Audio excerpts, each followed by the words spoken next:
Jemaat yang saya kasihi dalam Tuhan Yesus, kita kembali akan diberkati Tuhan. Kita bersama merenungkan firman Tuhan dan kita berdoa. Mari kita mempersiapkan Kidung Jemaat 178. Sedangkan pembacaan Alkitab dari kitab Amsal pasal 4 ayat 5 sampai 6. Mari kita menyanyi dari Kidung Jemaat 178, baitnya yang pertama. Karena kasih-Nya padaku, Yesus datang ke dunia. Karena kasih-Nya padaku, Yesus datang ke dunia. Ia telah memberi hidupnya, gantiku yang bercela. Oh, betapa mulia dan ajaib kuasa-Nya, kasih juru selamat dunia, menebus manusia. Mari kita bersatu dalam doa. Tuhan, kami layak bersyukur karena hari ini kami kembali diberkati Tuhan. Kami diajak untuk merenungkan firman-Mu. Hidup kami akan tertuntun oleh Tuhan.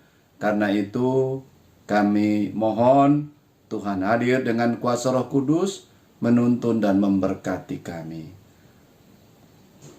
Dalam nama Tuhan Yesus, firman yang hidup, kami berdoa kepadamu. Amin.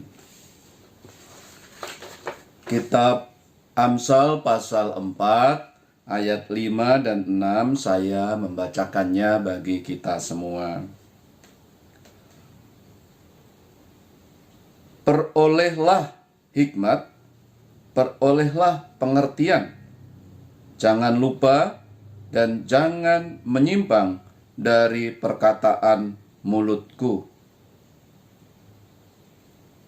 Janganlah meninggalkan hikmat itu, maka engkau akan dipeliharanya. Kasihilah dia, maka engkau akan dijaganya. Demikianlah firman Tuhan. Oma, opa, bapak, ibu, saudara-saudara, dan anak-anakku, kita ini manusia, makhluk yang dalam hal tertentu lemah ya. Kita lahir dengan bergantung kepada lingkungan kita. Yang terdekat adalah orang tua kita.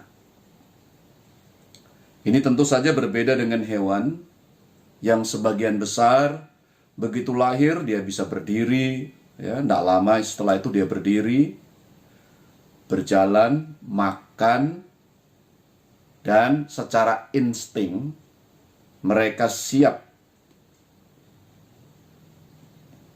Nah, ketika kita masih kanak-kanak, ketergantungan itu begitu luar biasa. Bahkan kalau dia anak laki-laki, dia akan mengidentifikasi papanya. Dia jalannya pun seperti papanya.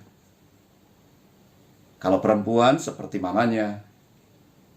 Lalu ketika dia remaja, mulai dia mencari jati dirinya. Ketika dia beranjak menjadi pemuda, maka dia sudah bisa menghargai lingkungannya, tetapi dia sendiri punya bentuk seperti apa dirinya. Dan mulai.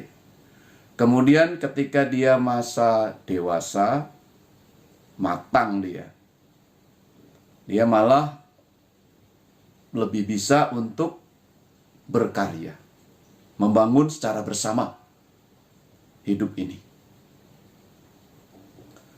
Dia lemah secara fisik, tetapi ini istimewa. Karena apa? Karena dia juga bisa dibentuk begitu rupa.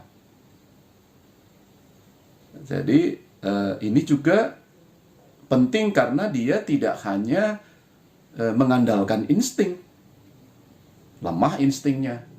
Walaupun dalam beberapa kasus ya ada orang yang instingnya kuat sekali, tapi secara umum agak lemah dibandingkan binatang. Dia lemah di situ, tetapi dia akan kuat karena semakin terbentuk dan bisa dibantu begitu rupa. Dia bisa sadar dan menemukan diri, bahkan luar biasa. Dia. Nah, ini keistimewaan. Dan tentu saja yang paling istimewa adalah dia itu bisa bijaksana. Dia dekat dengan Tuhan dan membangun kehidupan ini. Binatang tentu tidak bisa. Jemaat yang saya kasihi, Sabda Guna Dharma dan Sabda Guna Krida ya. Kalau hari Rabu ini tentu Sabda Guna Krida. Itu memberikan judul atau tema besar, kiranya Tuhan selalu besertamu. Atas pembacaan tadi ya. Kalau manusia itu mengelola hidupnya, lalu ini adalah bentuk doa atau harapan ya, yang besar kepada manusia, kepada anaknya. Ini yang diangkat sebagai tema. Tetapi tema ini kita harus renungkan sungguh-sungguh berkaitan dengan nas kita. Saya langsung saja ke ayatnya yang ke-6.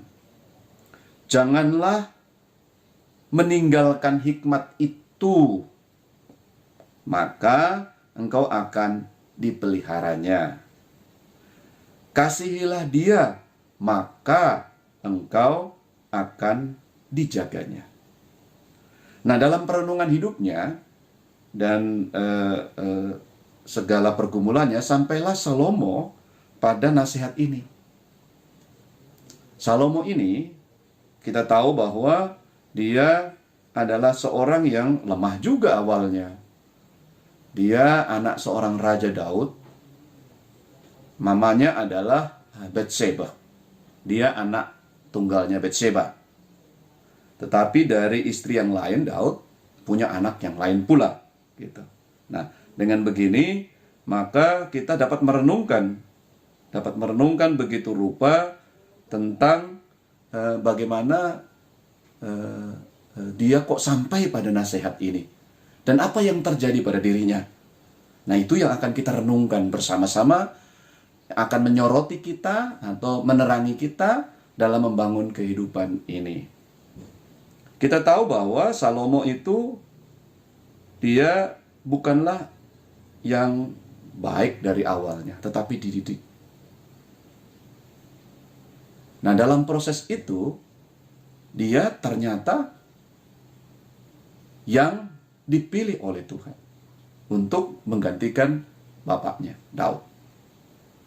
Nah, yang wilayah itu kita tidak renungkan ya.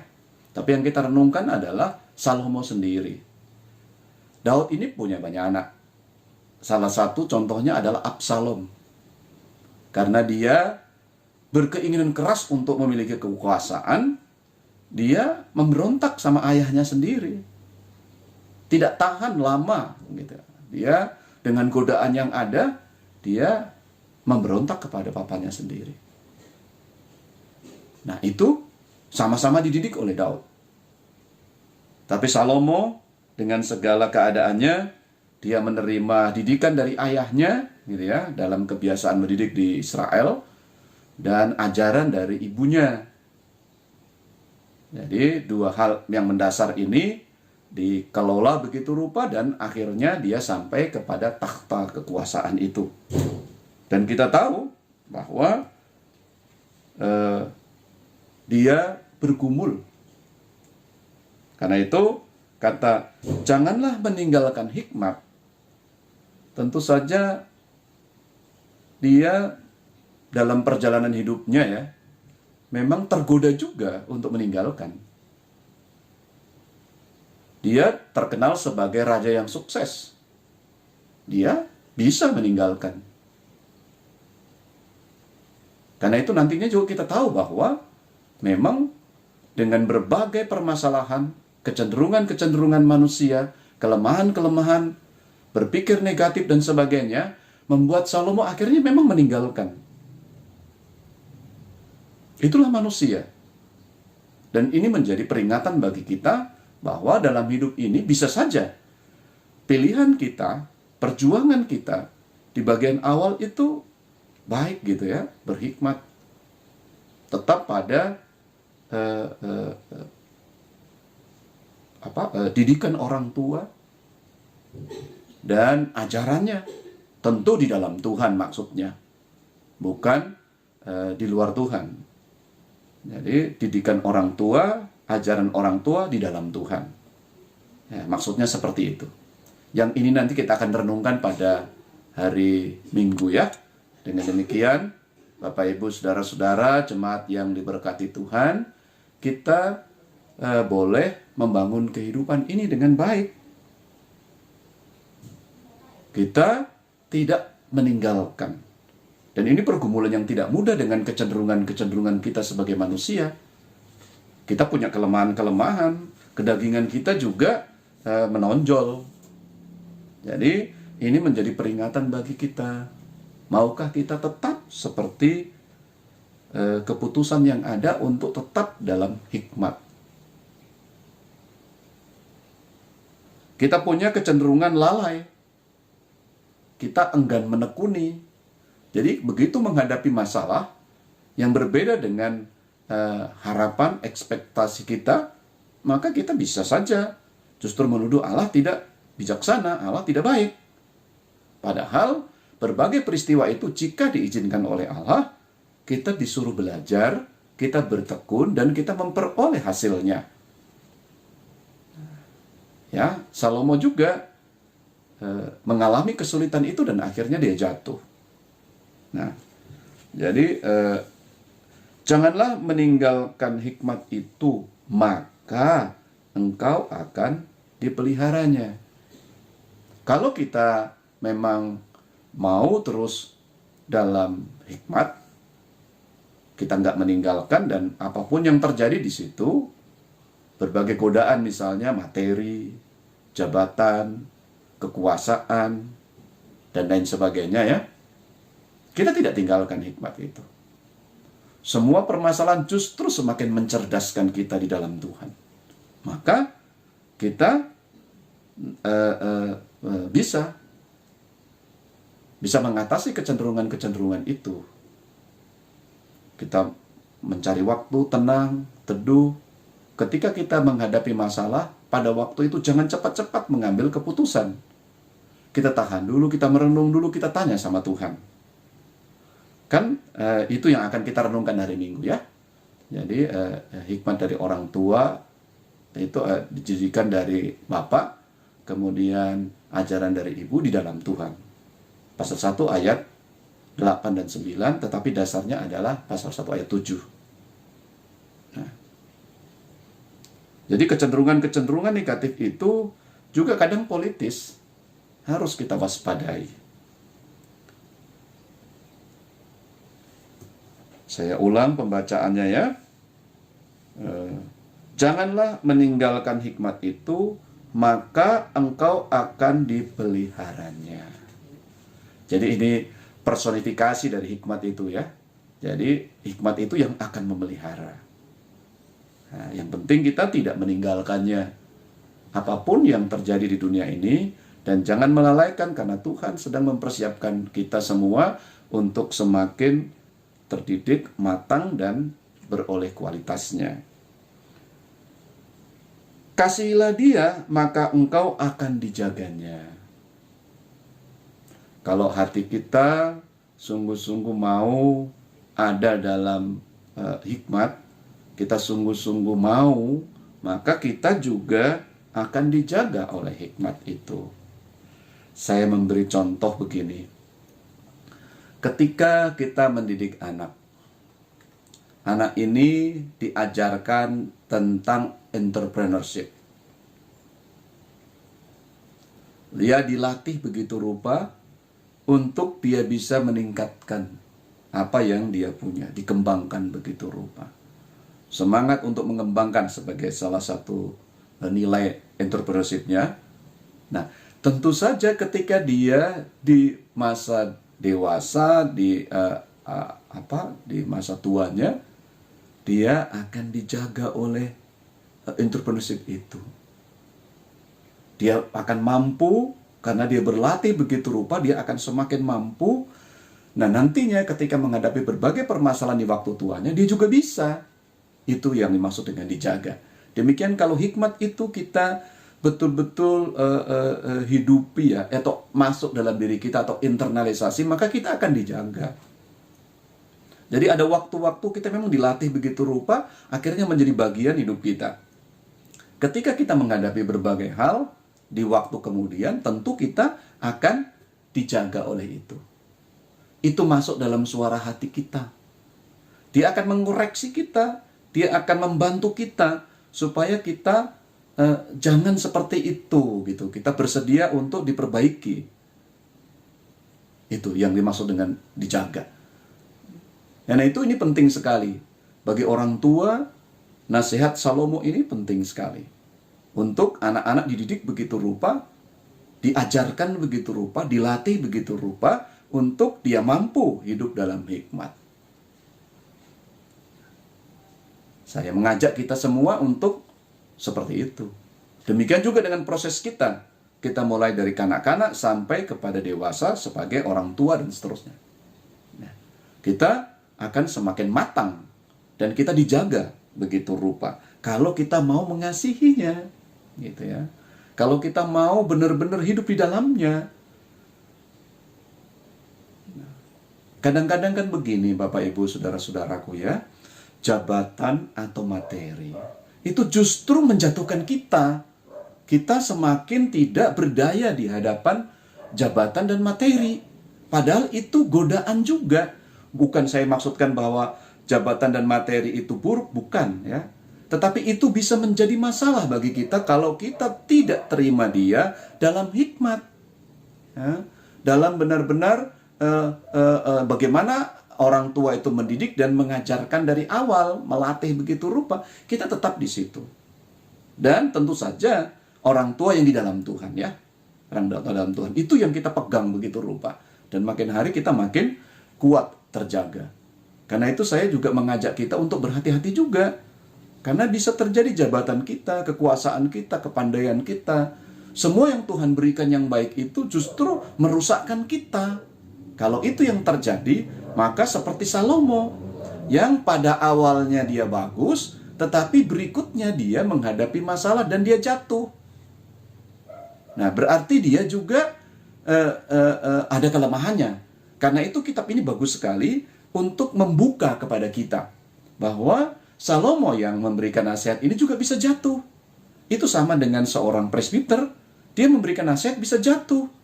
Karena itu nasihat ini, berkat ini juga bagi para presbiter, bagi para pendeta, diaken, penatua, juga pelayan-pelayan, guru sekolah minggu, ya, pelayan IMPA, IMPT, dan semua orang percaya bisa jatuh. Kita mesti saling topang, saling jaga begitu rupa, saling mengingatkan. Dan izinkanlah suara hati kita yang sudah terasah begitu rupa, ya, dengan hikmat Tuhan itu, dengan hikmat yang dari orang tua maksud saya, tetapi di dalam Tuhan. Ya. Hikmat itu adalah didikan dan ajaran itu di dalam Tuhan. Itu biarkan dia membantu kita, menjaga kita begitu rupa. Dan hormatilah itu. Karena di situ Anda mendapatkan bentuknya yang luar biasa. Jadi kitab ini membuka, ternyata Salomo juga jatuh. Tidak terjaga begitu rupa. Karena itu, melalui perenungan ini, marilah kita hidup dalam hikmat itu, gitu ya. Dan kita bisa mengasihi sesama, kita bisa berkorban, begitu rupa. Karena hikmat kita memang tetap ada dalam diri kita dan menjaga kita. Kiranya kasih setia Tuhan selalu selalu ada dalam diri kita, dan kita juga dalam penyertaan Tuhan ya, kita mengembangkan kehidupan terus ke depan dengan nikmat ini. Saya yakin hidup Anda bahagia di dalam Tuhan. Tuhan memberkati kita. semua. Kita kembali memuji Tuhan dengan menyanyikan Kidung Jemaat 178 ya. Baitnya yang kedua, 178 bait yang kedua. Dengan sabar dan hikmatnya Yesus pimpin hidupku. Dengan sabar dan hikmatnya Yesus pimpin hidupku. Firman dan kebenarannya itulah peganganku. Oh, betapa mulia dan ajaib kuasanya kasih juru selamat dunia menebus manusia. Mari kita bersatu dalam doa. Tuhan, hamba ingin mendoakan jemaat Bojonggede, juga mereka yang mengikuti perenungan ini, agar hikmat yang mereka peroleh dari lingkungan dengan didikan dan ajaran, mungkin saja tidak dari orang tua, karena berbeda keyakinan, atau karena berbagai hal. Mungkin juga dari orang tua yang sangat bijaksana mendidik dan mengajarkan. Kami berdoa, biarlah seluruh jemaat dan yang mendengarkan firman ini berproses begitu rupa. Lalu hikmat itu terinternalisasi, mengasahnya melalui peristiwa-peristiwa hidup, dan dia ada untuk menjaganya. Dia ada dalam suara hati yang selalu memberitahu tentang yang baik dan yang tidak, agar memilih yang baik. Dengan hikmat Tuhan, dengan kami selalu mendengarkan firman-Mu, kami juga penuh dengan cinta kasih, karena dalam hikmat itu Kristus mengasihi, rela berkorban. Ini yang menjadi bagian hidup kami. Akan mengasah terus dan mempertajamnya. Sehingga dalam hidup ini hanya hikmat-Mu yang kami boleh kerjakan. Kami sadar akan godaan, akan tantangan. Tetapi kami bersyukur karena hari ini kami diberkati untuk berhati-hati. Untuk terus menjaganya. Terpuji Engkau ya Tuhan, kami berdoa untuk keluarga demi keluarga dengan permasalahan mereka. Tuhan juga memberkati untuk mereka yang mengalami berbagai kesulitan. Tuhan jaga, mampukan mereka kembali hidup dalam hikmat-Mu. Kami menyerahkan berbagai pergumulan hidup kami, kerja usaha, dan kami tetap hidup dalam hikmat-Mu.